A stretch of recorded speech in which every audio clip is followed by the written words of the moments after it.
Que a paz e a bênção de Jesus nos envolvam a todos. Eu não vou fazer palestra, eu peguei aqui, fiz umas anotações aqui, acerca do capítulo 5 do Evangelho segundo o Espiritismo. Né?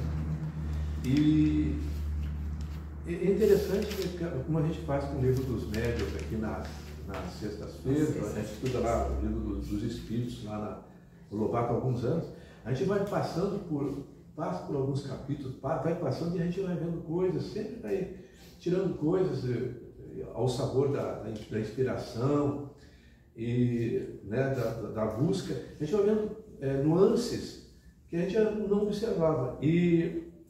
O capítulo 5, bem-aventurados os aflitos. Quem é que não sabe o que é aflição? Quem é que já não leu, já não buscou, né? Mas a gente sempre tira coisas desses estudos, tira aprendizado dessas lições, porque a nossa existência e fazendo um recorte, a nossa encarnação é um livro. Então a gente passa por dificuldades a cada dia, a gente passa por mesma dificuldade, o mesmo problema, a gente tem reação diferente, um comportamento diferente, porque a gente vai sensibilizando, a gente vai aprendendo mais, a gente vai ficando mais, a gente vai mais clarividente, e aquilo tem para nós um outro sabor, tem uma outra coloração, tem um outro sentido. Então, eu não me lembro agora do filósofo fala que o rio nunca é o mesmo rio, né? A água do rio nunca é o mesmo rio, a água é diferente, aquilo passa. E conosco acontece isso também. E o Kardec põe lá nos bem-aventurados os aflitos, e outra coisa interessante também, bem-aventurados os aflitos. Quando ele está falando de aflitos, ele está fazendo abordagem em cima de algumas passagens do Evangelho, e ele está falando de aflito aqui, agora, hoje, neste momento em que nós estamos vivenciando. Né? E não é difícil, a literatura nos mostra, nós somos espíritos de terceira ordem, então espíritos imperfeitos. E os espíritos imperfeitos, logicamente, nós infringimos as leis divinas, as leis naturais. Nós vamos ver lá na classificação, depois dos mundos de expiações e provas, que nós estamos aqui nessas expiações e nessas provas em função do nosso comportamento, da nossa conduta, da nossa maneira de pensar, da nossa maneira de sentir. A gente incorre contra a lei divina, logicamente que nós vamos sofrer consequências. E aí vai dizer o Kardec lá no capítulo 5 que essas consequências, como o nome diz, não é castigo de Deus, é a reação natural. É a reação natural, um posicionamento natural que nós vamos encontrar em função desse posicionamento. E aí nós estamos estudando, nós estamos melhorando. Graças a Deus, dizem os Espíritos que a gente não passa uma encarnação sem levar alguma coisa. A gente pode não fazer tudo o que deveria ou como deveria, mas a gente não sai sem aprendizado, sem alguma melhoria. E então o Kardec coloca lá no capítulo 5, ele puxa lá, ele pega duas passagens, né? Vou pegar duas passagens. Bem-aventurados os que choram, pois que serão consolados. Bem-aventurados os famintos de justiça, pois que serão saciados. Bem-aventurados os que sofrem perseguição pela justiça, pois que é deles o reino dos céus. Esse nós vamos ver no capítulo 5, né? No capítulo 5, versículo 4, 6 e 10. Só lembrando que o capítulo 5 ele está dentro, o capítulo 5 de Mateus dentro do capítulo 5 do Evangelho segundo o Espiritismo. Então, os dois 5. Quanto a parte 5, 6 e 7, em Mateus, nós estamos falando das bem-aventuranças. Então, essas bem-aventuranças tem um sabor muito especial para a gente, né? Olha que a gente está lá com o coração machucado, amargurado, que a gente está chorando por dentro, você lê, você vai, você busca e é refrigério para a nossa alma, para o nosso coração, né? Então, ele pega nessa e depois ele puxa na mesma linha de pensamentos, O Kardec cola Lucas, capítulo 6, versículo 20 e 21, diz assim: bem-aventurados vós que sois pobres, porque vosso é o reino dos céus. Bem-aventurados vós que agora tendes fome, porque sereis saciados. Ditosos sois vós que agora choreis, porque rireis. E é interessante que no Mateus, ele fala no aspecto moral, do sentimento, da nossa alma, do nosso coração. Com Lucas, ele coloca essa cidade já mais no terra a terra, mais materializado, né? Ele fala fome, né? Ele vai falar pobre, pobreza, ele vai falar fome, né? Então, a mesma ideia disposta por dois evangelistas com um tom diferente. E quem é de nós, vamos falar dos Espíritos, quem é de nós que nos encontramos no mundo, né? Nós temos aí de terceira ordem, um mundo de expiações e provas, que não temos dificuldades. Ninguém, nenhum de nós, sejamos ricos, pobres, inteligentes, não tem. Todos nós passamos por aflições. A aflição, ela tem um espectro muito grande, né? Não é só dor física, é dor moral. Tem aquelas que fazem parte dessas aflições e que não dependem da nossa conduta, do nosso querer, do nosso pensamento, do sentimento, mas parte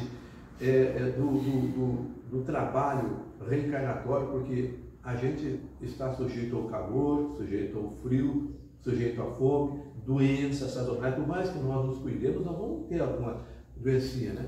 Então, é um espectro muito grande. Ninguém quer ficar doente, ninguém quer envelhecer. O pessoal está com idade, mas se está com essa idade é porque, graças a Deus, não desencarnou.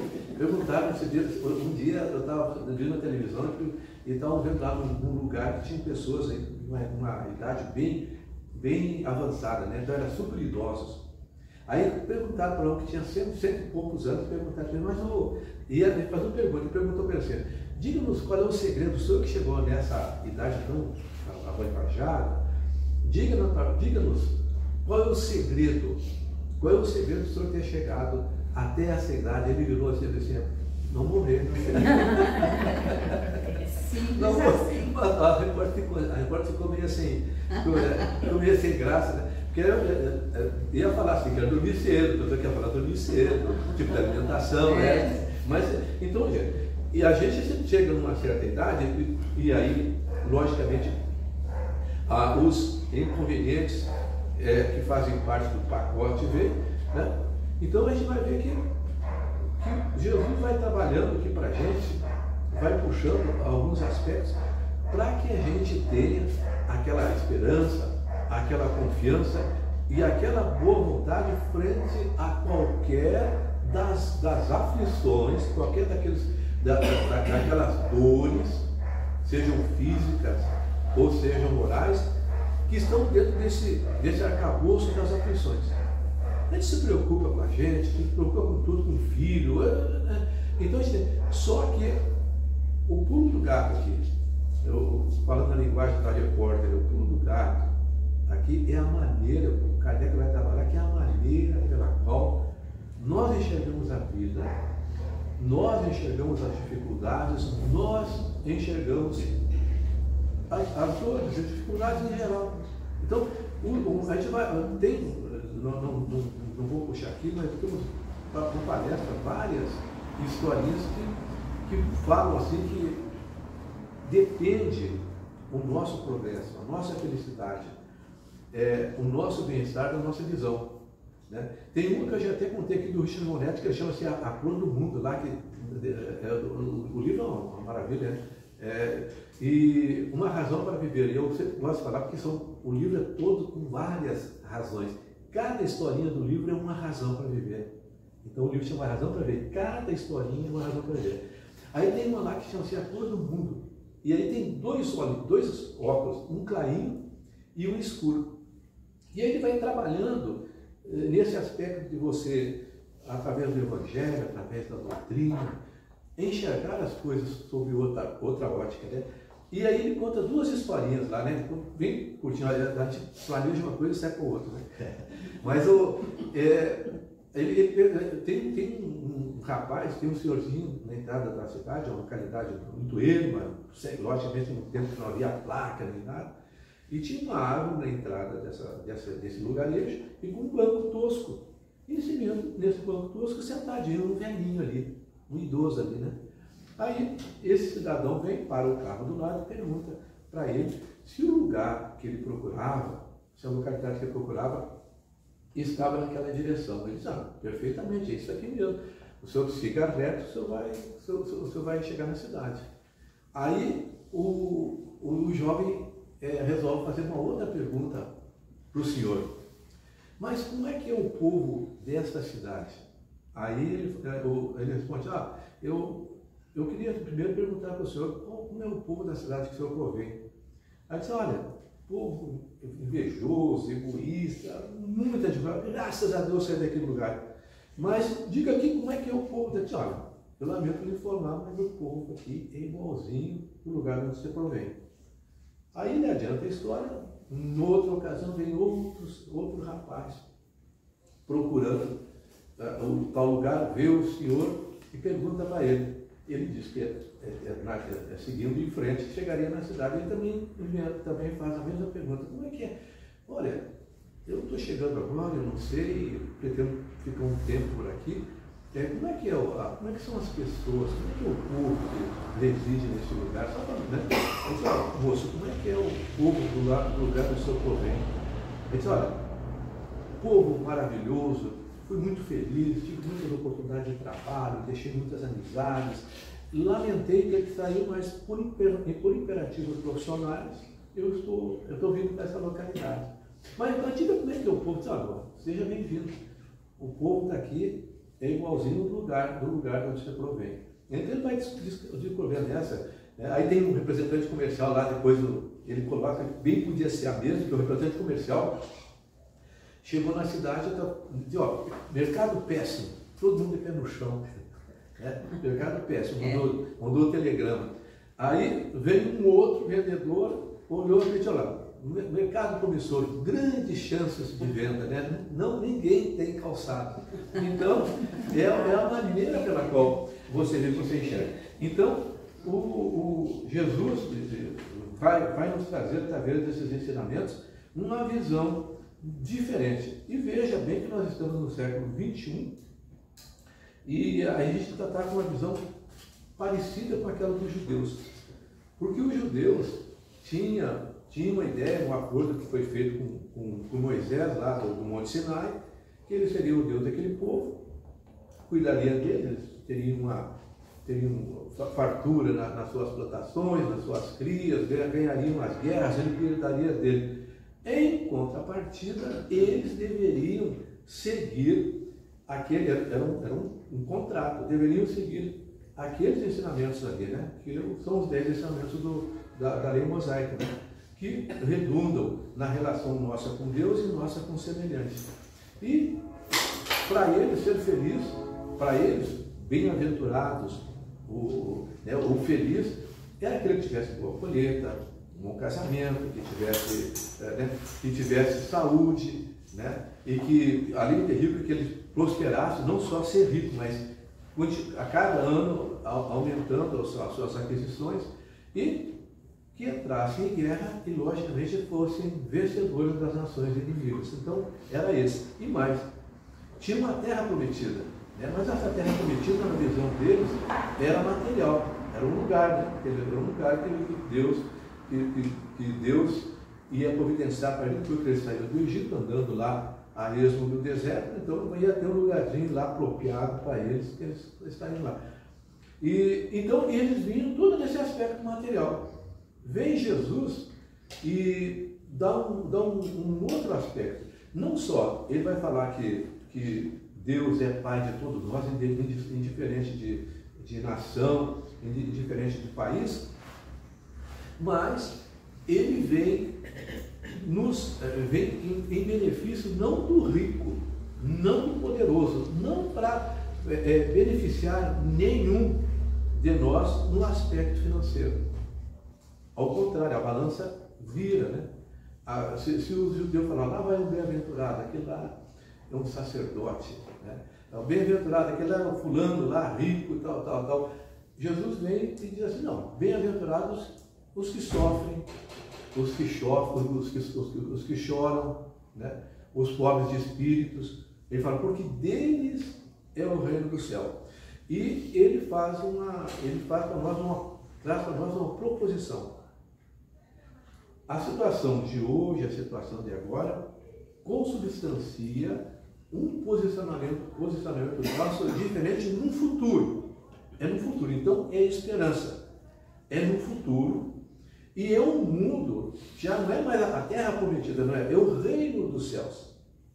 Então esse reino dos céus, inclusive, dentro da doutrina espírita, o Kardec vai explicar que não é um lugar geográfico, como pensavam lá os judeus, e a gente, muitos de nós ainda achamos que sermos abençoados, temos dinheiro, bom emprego, temos saúde, tudo dá certo. Não é, Jesus está falando, não. Isso aqui é terra de aflito, aqui é terra de aflição. Então nós vamos encontrar obstáculos que são bênçãos, são oportunidades para o nosso crescimento. Sem este mundo, sem esses obstáculos, nós não desenvolveríamos nem inteligência, nem moralidade. Nós estamos aqui no mundo de terceira ordem.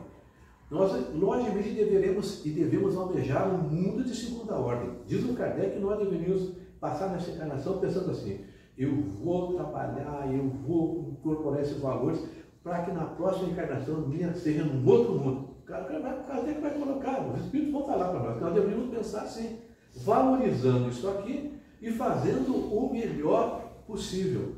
Então, nós só podemos conquistar valores intelectuais e morais através das dificuldades. Então nós devemos agradecer a Deus. Se Deus é justo, aquilo que nós passamos é justo. Se Ele é justo na sua sabedoria, na sua bondade, o que nós passamos é justo. Então, a resignação, a paciência e seguirmos em frente fazendo o nosso melhor, né? Nos esforçando, né? Nos doando e agradecendo as oportunidades que Ele nos dá, porque são elas, essas dificuldades, o remédio para as chagas que nós trazemos na nossa alma, no nosso espírito. Então, tudo que nós passamos é oportunidade para aprendizado. Estamos divididos em duas questões. Uma que é da expiação. Eu estou acertando a minha conta do passado, e a minha consciência dói, né? O meu remorso dói. Então, eu estou arrependido lá de lá, venho encarnar e vou encontrar dificuldade que vai trabalhar. Eu agora vou passar pela mesma dificuldade, eu vou fazer diferente. Eu não vou dar murro em faca, eu vou fazer diferente. E tem a outra, que é a da prova, que é você reiterar uma atitude positiva. Eu testo, vamos ver, será que você consegue? Não, já passou, acertou. Será que você agora vai fazer direitinho, você consegue? Então, que é a aprovação. Então, nós passamos por dificuldades, né, que horas são expiação, horas estamos reparando a justiça divina, o nosso procedimento com a justiça divina, ora nós estamos aí buscando a oportunidade de promoção, né? Então, de testificar o conhecimento. Então, estava dizendo, não, realmente ali o João Lúcio aprendeu isso aqui, ó, minha cabeça dura, mas ele aprendeu, esse aqui ele passou, esse aqui e tal. Então, ele vai trabalhar, o Kardec vai trabalhar nesse aspecto, falando na justiça das aflições. E aí, é interessante que o Kardec até coloca aqui, ó, Deus pôs os homens na direção dessa causa.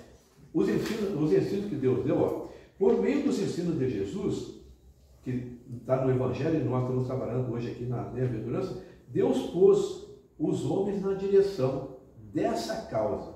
E hoje, julgando-os suficientemente maduros para compreendê-la, lhes revela completamente a aludida causa por meio do Espiritismo, isto é, a palavra dos Espíritos.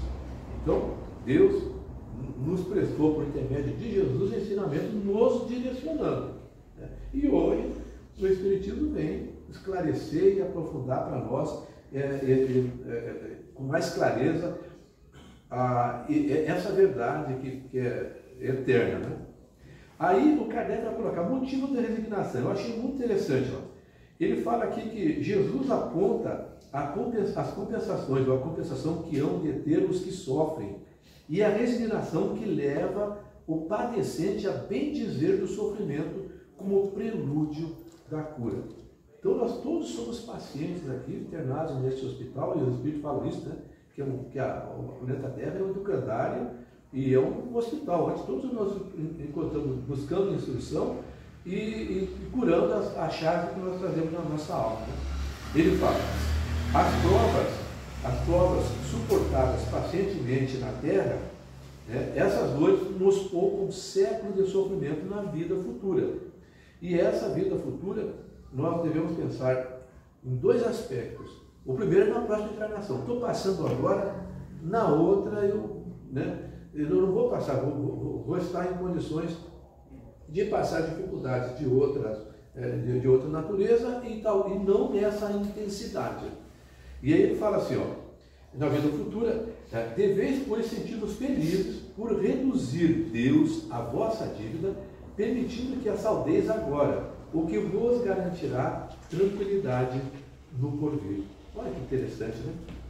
Aí eu falo aqui, ó, tal o sentido da palavra, bem-aventurados os aflitos, pois serão consolados, são ditosos porque se quitam, e porque depois de se haverem quitado, estarão livres. Se não for hoje, se não for essa cobrança hoje, será amanhã. Se não for na vida atual, será no outro, porque nós vamos ter que acertar as nossas contas, né? E aí ele fala assim, ó, logo, se murmuramos nas aflições, se não aceitarmos com resignação e como algo que devemos ter merecido, se acusamos a Deus de ser injusto, nova dívida contraímos, que nos faz perder o fruto que devíamos colher do sofrimento. Olha, o Kardec vai trabalhar isso muito, os espíritos, muito, muito interessante. Eu passo por dificuldades, eu murmuro, não aceitam, eu vou ter que repetir isso e eu tenho um agravante, como diria juridicamente, teria um agravante, porque a falta de fé, a falta de esperança é uma falta para com Deus. Eu achar que Deus não sabe, que Deus que eu sou vítima, que ele não sabe o que está fazendo, é uma falta. Nós vamos ver na revista Espírita, tem algumas passagens que o anjo guardião do Espírito lá vai falar que ele, além da dificuldade, ele agravou o problema dele pela falta de confiança, pela falta de esperança. E para nós, eu peguei duas passagens aqui, na revista Espírita, uma do Céu e Inferno e outra da revista Espírita, que nos dão, que nos trazem assim, situações e experiências de espíritos que concretizam para nós, que dão uma visão para nós bem clara desses ensinos aqui, porque às vezes a gente pega o ensino, está filosofando, raciocinando dentro da informação, e às vezes a gente pega uma história, e é por isso que tem lá o céu e o inferno, porque o Kardec vai e fala dos espíritos felizes, dos sofredores, fala do suicídio, e vai colocando situações que espíritos passaram e que vem para nós nos esclarecer, mostrar para a gente praticamente o que aconteceu com eles em razão do tipo de conduta. E tem uma outra da revista Espírita.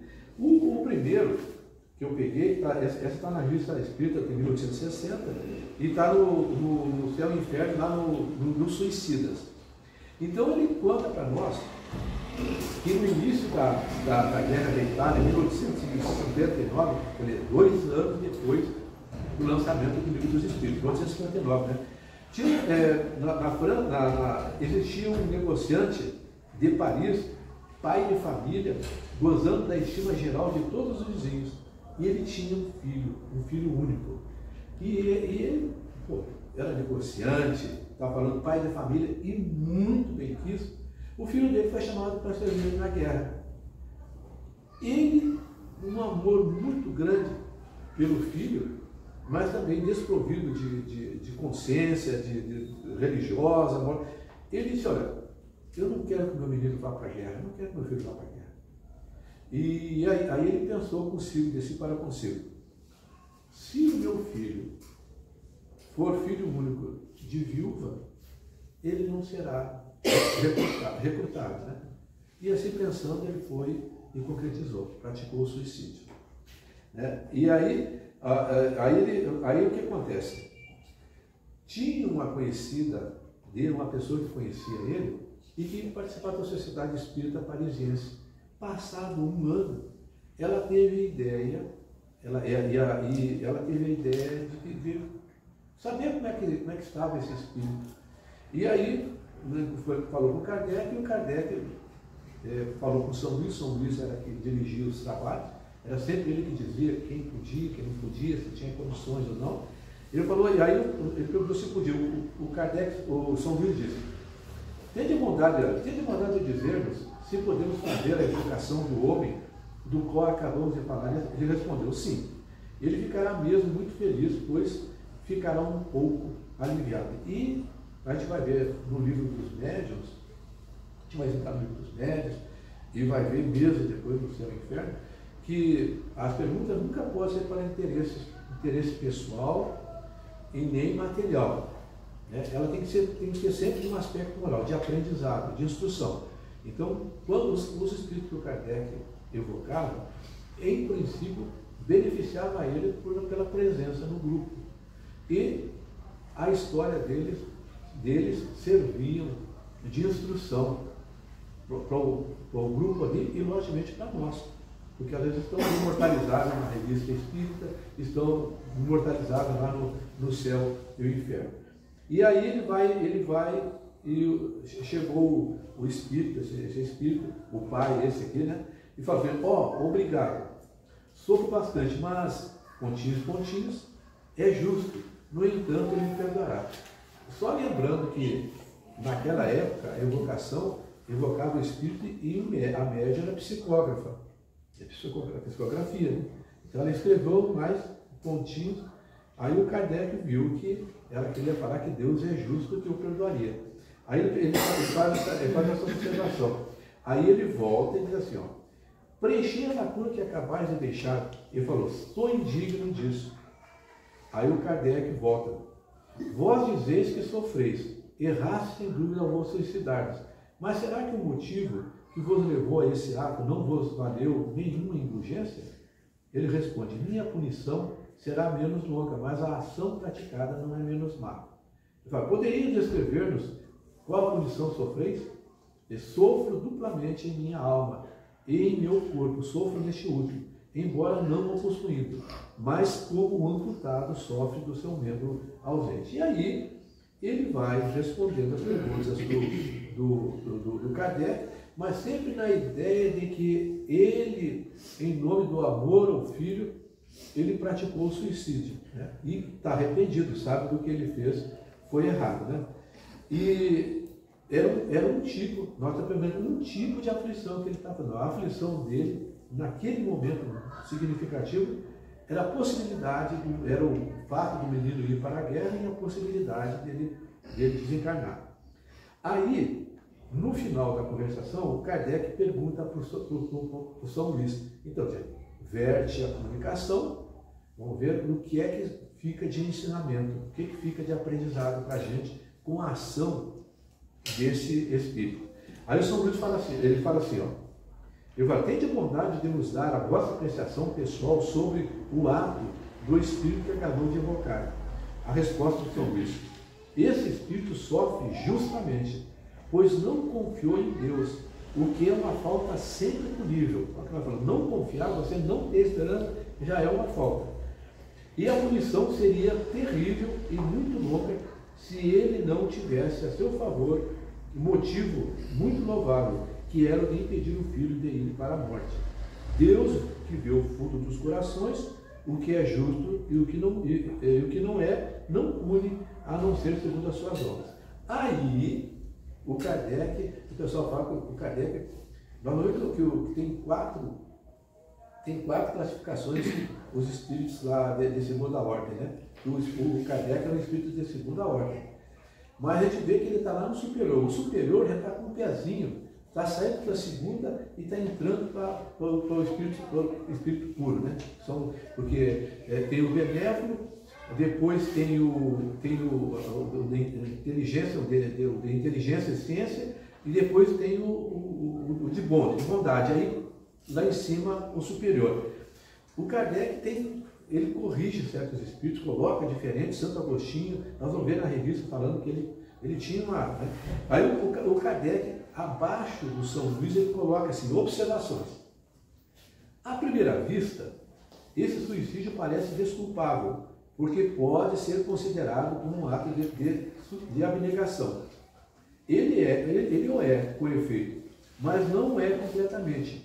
Assim como diz o Espírito São Luís, faltou a esse homem a confiança em Deus. Por sua ação, impediu, talvez, o destino do seu filho de se cumprir. Primeiro, não é certo que este morresse na guerra. E talvez essa carreira devesse lhe fornecer a ocasião de fazer alguma coisa que tenha sido útil para o seu avanço. Na verdade, e o Kardec vai você não sabe o que vai acontecer, né? Então, não sabe. Ele quer saber mais do que Deus. Né? Ele amava o filho dele mais do que Deus, mais do que Jesus. E ele sabia mais do que Deus que Jesus. Então, já que Deus não cuida, Jesus não cuida, eu vou cuidar. Então, e tem uma outra, essa aqui ela não está nem nenhum da literatura, ela está na revista Espírita. Ele chama assim, ó, um cientista ambicioso. Olha que interessante. Ó, um cientista ambicioso. O título. Agora prestem como é que ele começa a descrever, o Kardec começa a descrever. A senhora B, ele falou um homem, né? Ele falou assim, a senhora B de Bordeaux não sofreu as pungentes angústias da miséria, mas foi toda a vida uma mártir de dores físicas pelas incontáveis doenças graves de que fora cometida durante 70 anos, desde a idade de 5 anos até quase todo ano a puseram à porta do túmulo. Foi envenenada 3 vezes pelos ensaios feitos pela ciência incerta. E seu temperamento arruinado pelos remédios, tanto quanto pelas doenças, deixou-a até o fim dos seus dias vítima de intoleráveis sofrimentos, que nada podia acalmar. Sua filha, agora vem, ó, sua filha, espírita cristã e médium, pedia a Deus nas suas preces para aliviar as suas cruéis provações, mas seu guia espiritual lhe disse para pedir simplesmente para ela a suportar com paciência e resignação. Editou-lhe as instruções seguintes. Diz que a filha era espírita cristã e ela frequentava a sociedade espírita parisiense e ela era média, então ela fez a prece a benefício da mãe. Aí o que falou, não pede para tirar dor, pede para ela ter paciência, para ela ter calma, para ter resignação. Aí ele foi adiante e dá de novo aqui, o anjo guardião, o espírito protetor, o anjo guardião da média, vai explicar por que ela não devia para tirar a prova, mas pedir paciência. Ele fala assim, tudo tem sua razão de ser na existência humana. Não há um único dos sofrimentos que causastes que não encontre um eco nos sofrimentos que suportais. Nenhum de vossos excessos que não encontre um contrapeso em uma das vossas privações. Nenhuma lágrima cai dos vossos olhos sem ter de lavar uma falta. Às vezes, um crime.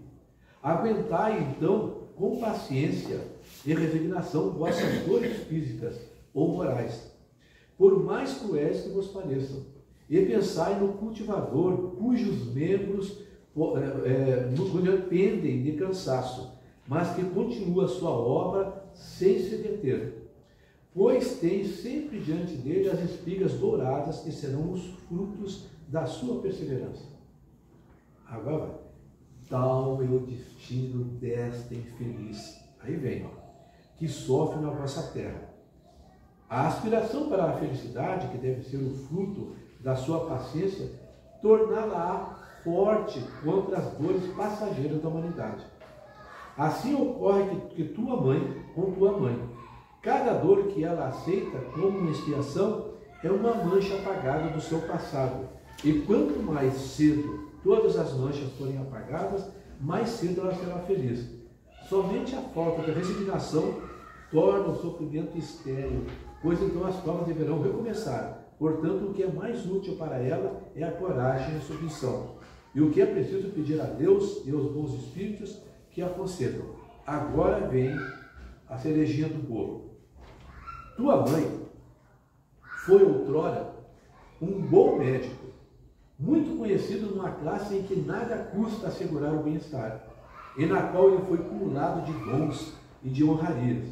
Ambicioso por glórias e riquezas, querendo alcançar o apogeu da ciência, não em vista aliviar os seus irmãos, pois não era filantropo, mas em vista de aumentar a sua reputação e, por conseguinte, sua clientela. Nada lhe custou para levar a bom fim seus estudos. A mãe era martirizada em seu leito de sofrimento porque ele previa um estudo nas convulsões que provocava. A própria mãe que provocava. A criança era submetida a experiências que deviam dar-lhe a chave de certos fenômenos. O velho via apressar o seu fim. O homem vigoroso sentia-se enfraquecido pelos experimentos que deviam constatar a ação de tal qual liberagem. E todas essas experiências eram tentadas no desgraçado, sem desconfiança. A satisfação da cupidez e do orgulho, a sede do ouro e da reputação, tais foram os motivos da sua conduta. Aí está. Foram precisos séculos e terríveis provas para domar esse espírito orgulhoso e ambicioso. Depois do arrependimento, começou a sua obra de regeneração. E a reparação está terminando, porque essa é a última, a reparação está terminando. Pois as provas dessa última existência são brandas perto das que ele aguentou.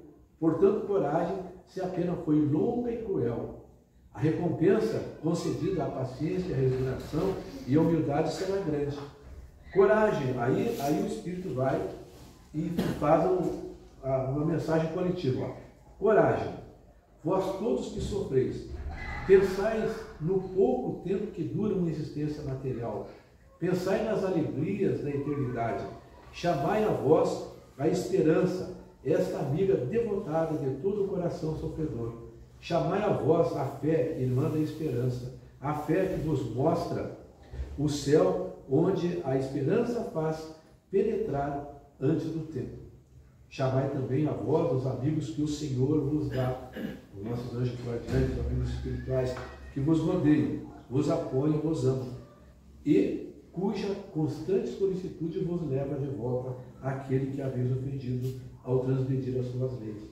Aí ele bota uma observaçãozinha do Kardec. Após a morte da senhora B, deu, quer a sua filha, quer a sociedade espírita, a mãe depois deu uma comunicação para a filha e deu na comunidade, na sociedade espírita parisiense. Comunicações em que se refletem as mais eminentes qualidades, em que ela confirma o que fora dito dos seus antecedentes. Mas é muito, muito bacana. Então a gente vê né, que essas bem-aventuranças são 8 bem-aventuranças. Todas as bem-aventuranças que Kardec colocou, não colocou os apólogos, mas colocou as bem-aventuranças todas no Evangelho segundo o Espiritismo.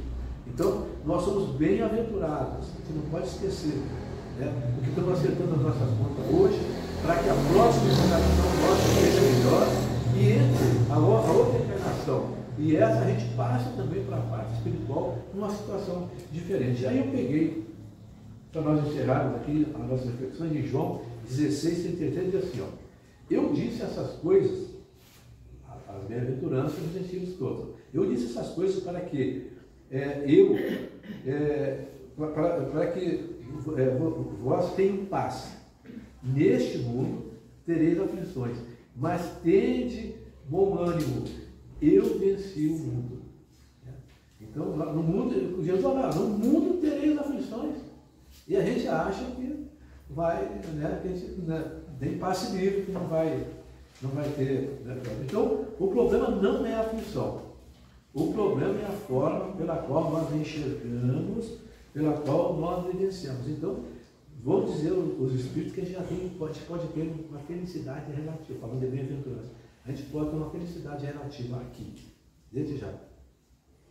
É quando você tem a paciência, a esperança e a resignação.